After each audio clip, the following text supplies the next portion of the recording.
الصلاة والسلام على أشرف الأنبياء والمرسلين سيدنا وحبيبنا ومولانا المصطفى عليه أفضل الصلاة والتسليم. ديرة لازم فنيتني وان الله سبحانه وتعالى إذا من نسيك زرتمنا هنا تاتا إنداي اتفولنا في الفصوافنا وفولنا رمضان تي سبنا تسكي ينكوني من ديفا جورو شجانو فليمنا في مطب الله وني ومديرة كمارنا مفتوكي محمد صلى الله عليه وسلم. Yetu tena kutemarabana tsika rehetra nahatratra anty volana fenifassoavana volana Ramadan ty. Volana izay nandidena Allah subhanahu wa ta'ala antsika hanatanteraka fehivava ao anatin'izany volana fenifassoavana izany. Afantanina kely fotsiny ihany moa va mahafantatra atsika inona ny antony nandidena Allah subhanahu wa ta'ala antsika hanatanteraka fehivava amin'ny volana Ramadan izany.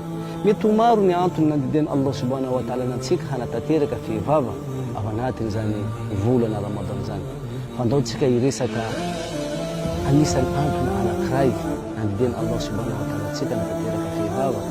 Raha miteny izy Allah subhanahu wa ta'ala anatin'ny Qur'an al-Karim manao hoe ya ayyuhalladhina amanu kutiba alaykum as-siyam kama kutiba ala alladhina min qablikum la'allakum tattaqun. Hoy anareo mpino, nididinay aminareo ny fifehezana tahaka ny nandidinan'izany tamin'ireo vahoaka teo alohanareo angamba harana fahatahorana ianareo. Mazava arak'izany andenimasina zany fa anisany iray amin'ny tanjona nandidina Allah subhanahu wa ta'ala antsika hanatanteraka fehivava anga atonga atsika hiova la'allakum tattaqun. Anga ianareo hiova ahay atahotra Allah subhanahu wa ta'ala bebe kokoa.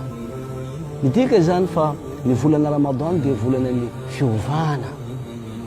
Volana Ramadan dia occasion anankiray entintsika manova tena.